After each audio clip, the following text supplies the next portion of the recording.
16 जुलाई 2012 कसेड़ी घाट।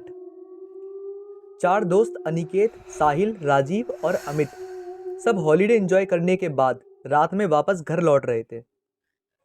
अमित ने कहा, अरे यार, कब ये रास्ता खत्म होगा?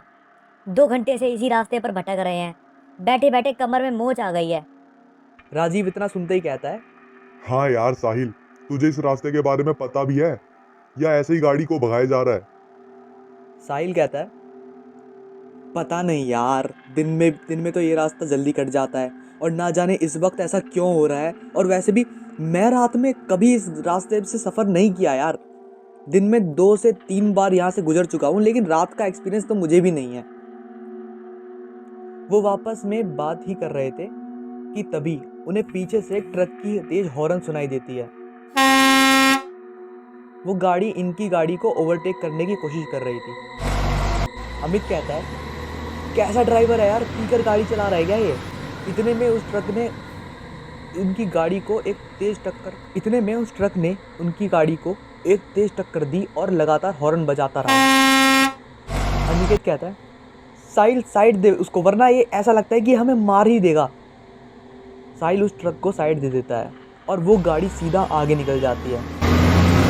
साहिल कहता है, तुम लोगों ने उस गाड़ी को देखा? ऐसा लग रहा था ना कि जैसे खंडर से निकला हो। ऐसा लगता है 200 साल पुरानी ट्रक है। वो लोग इस इंसिडेंट से घबरा गए थे। तकरीबन 10 मिनट बाद गाड़ी एक पुराने कब्रिस्तान से गुजरती है। उस हाईवे पर एक कब्रिस्तान भी पड़ता था। गाड़ी जैसे ही उस कब्रिस्तान से गुजरती है, उन्हें कब्र के पास वही पुरानी ट्रक दिखाई देती है जो थोड़ी देर पहले उनकी जान की दुश्मन बनी थी। राजीव कहता है, साहिल गाड़ी रोक, वो देख। अमित कहता है, अरे ये तो वही ट्रक है जिसने हमें परेशान कर दिया था। साहिल कहता है, मुझे लगता है कि हमें एक बार जाकर देखना चाहिए कि बात क्या है। इतने में इन तीनों की बातें सुन के अमित कहता है, तुम पागल हो गए हो क्या? आधी रात इस तरह कब्रिस्तान में जाने की बात कर रहा है? अरे मरना है क्या? अमित उन्हें वहाँ जाने से रोकने की कोशिश करता ही रहता है, लेकिन तभी उन्हें उसी ट्रक से एक आदमी उतरता दिखाई देता है जिसने काले कपड़े पहने हुए थे और उसके सर पर एक टोपी लगी हुई थी। वह लगभग 7 फीट लंबा था और हट्टा कट्टा था। यह देखकर ना जाने क्यों उन सब की उत्सुकता बढ़ जाती है और अमित के अलावा सभी उस आदमी के बारे में पता लगाने के लिए उत्सुक हो गए। सभी उस आदमी के पीछे जाते हैं और अमित को मजबूरन उन तीनों के साथ जाना पड़ता है। चारों जब उस ट्रक के दीवार के पास पहुंचे तो उनका दिल ये मानो बैठ गया हो पूरी तरह। उन्होंने जो देखा, उसे देखने के बाद उनके रोंगटे खड़े हो गए। उन्होंने देखा कि एक ट्रक ड्राइवर कब्र खोदकर लाशों को निकाल रहा था और उसे बेरहमी से खाए जा रहा था। वह जिस्म के हर एक अंग को निकाल कर गंदी तरह से खा रहा था। हड़बड़ाहट में सब वहां से एकदम भाग गए, लेकिन अमित इतना डरा था कि वह हिल भी नहीं पाया। कदमों की आवाज़ सुनकर उस शैतान को पता चल गया कि कोई उस पर नजर रख रहा है। वह जैसे ही पलटा, उसे वह 3 लड़के भागते और एक वहां खड़ा हुआ दिखाई दिया। वो शैतान अमित के करीब पहुंचा और उस शैतान ने सीधा अमित के गले पर वार किया और एक ही वार में अमित की जो गर्दन थी उसे नोच के खा गया और इसके साथ ही अमित की वहीं मौत हो गई।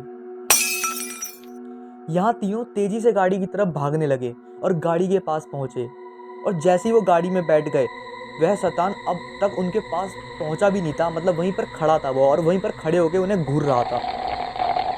साहिल गाड़ी स्टार्ट करने की पूरी कोशिश कर रहा था, लेकिन कार स्टार्ट ही नहीं हो रही थी। तभी वह दूर खड़ा शैतान धीरे धीरे उनकी तरफ बढ़ता है और वह लगभग गाड़ी के नज़दीक पहुंच गया था। तभी गाड़ी स्टार्ट हो गई और तेज़ी से साहिल गाड़ी को आगे बढ़ाने लगा। वह शैतान इन तीनों के पीछे पड़ चुका था और तभी वह हवा में उड़ा और सीधा गाड़ी पर कूद गया। और जैसे ही अनिकेत उसे देखने के लिए अपनी मुंडी गाड़ी से बाहर निकाली, तभी उस शैतान ने अनिकेत का सर अपनी भारी तलवार से काटकर अलग कर दिया और उसका अधकटा शरीर गाड़ी में ही फड़फड़ाने लगा। यह सब देखकर साहिल और राजीव दोनों डर गए और दोनों जान बचाने के लिए चलती गाड़ी से कूद गए। वे दोनों घास के मैदान में गिरे, जिससे उन्हें थोड़ी कम चोट आई। वे दोनों सांस दबाए घास में लेटे थे, लेकिन उनके डर को उस शैतान ने आंक लिया था।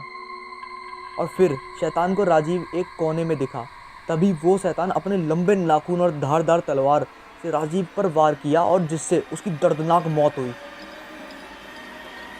उस शैतान ने साहिल को नहीं देखा था और साहिल भी राजीव की मौत के वक्त वहाँ से निकल चुका था, जिसकी वजह से वो बच गया।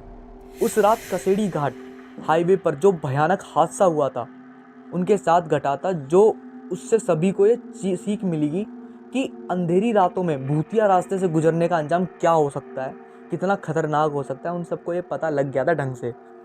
कहते हैं उस भूतिया सड़क की कहानी में कोई शैतान है जो हर रात 12 से 3 बजे के बीच में पुराने खतरनाक ट्रक से अपने शिकार का पीछा करता है और उसे मारकर कब्रिस्तान में दफन कर देता है और अगली रात उसी कब्र को निकालकर उसमें जो जिस्म के टुकड़े होते हैं उन्हें खाकर अमर होने की प्रतीक्षा करता है।